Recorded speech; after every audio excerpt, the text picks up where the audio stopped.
Next, I'll be making this load some products actually from my Express app. Right now, everything is just sort of hard-coded in the front end, which isn't really what I want. I want it to be hard-coded, excuse me, I want it to be loading data from Express in the back. So this is going to be sort of using the Express app as an API. The first thing I'm going to do is I'm going to set up a route that's going to serve up all of my different products. So this is going to correspond to the product's index route that's on the front end. And then this is going to just serve up some JSON. I'm simply going to hard code it in right now. Instead of all the products coming from this array, they're going to come from this array. And so now if I go to /get/products, I should see some JSON of different products. That's because it's /API products. There we go. Okay, my mistake. Note that it's pretty important to have this .get/API/products before this .get. The reason for that is that whenever someone makes a request to an Express app, Express looks through all of these different routes that you've defined. I've defined 4 here, and it goes from the top to the bottom looking for one that matches. So when I go to /API/projects, it starts off looking at this, checking whether or not I'm trying to load some sort of a static file. I'm not. I'm not loading CSS, JavaScript, or an HTML snippet. So that scratches off these 2 routes right here. The next one is it checks whether or not what I'm looking for matches /API/products. That is, I'm going to localhost 3000 /API/products, and I am. So it does this right here. That's what we're seeing in the browser. But if I take this app.get/star and put it before that, and the same thing happens for these first 2 steps. It sees that I'm not looking for a static file, so it goes on to this, and then it sees that what I'm looking for does, match /star.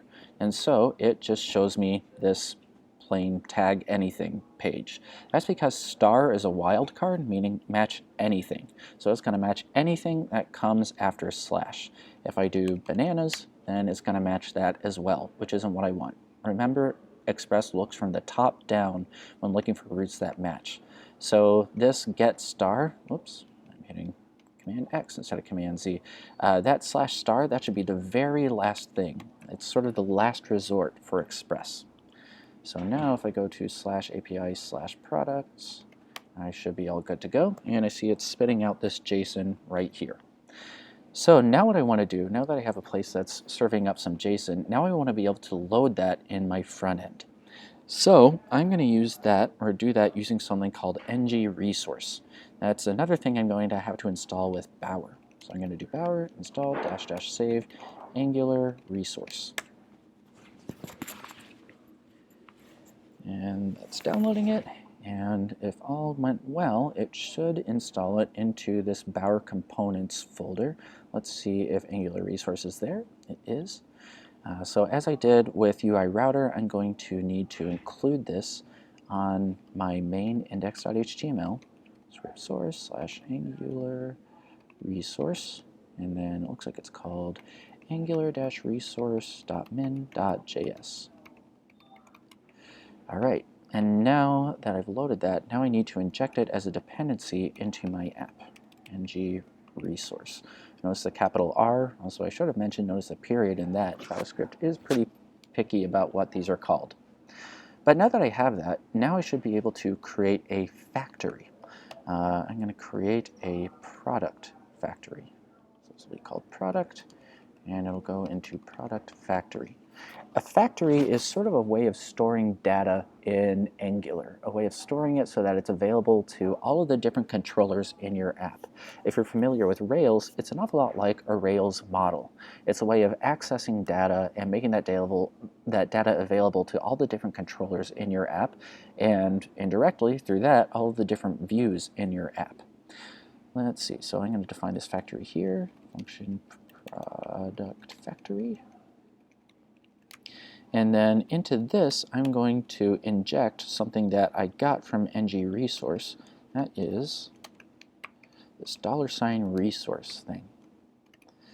$resource is a wrapper for another Angular module called HTTPD, I believe, which lets you make HTTP requests. This $resource It's a library sort of built on top of that that's specifically for interacting with RESTful APIs. A RESTful API is one that has create, read, update, or CRUD routes that follow the standard convention, which you'll be seeing as I go through the rest of this tutorial.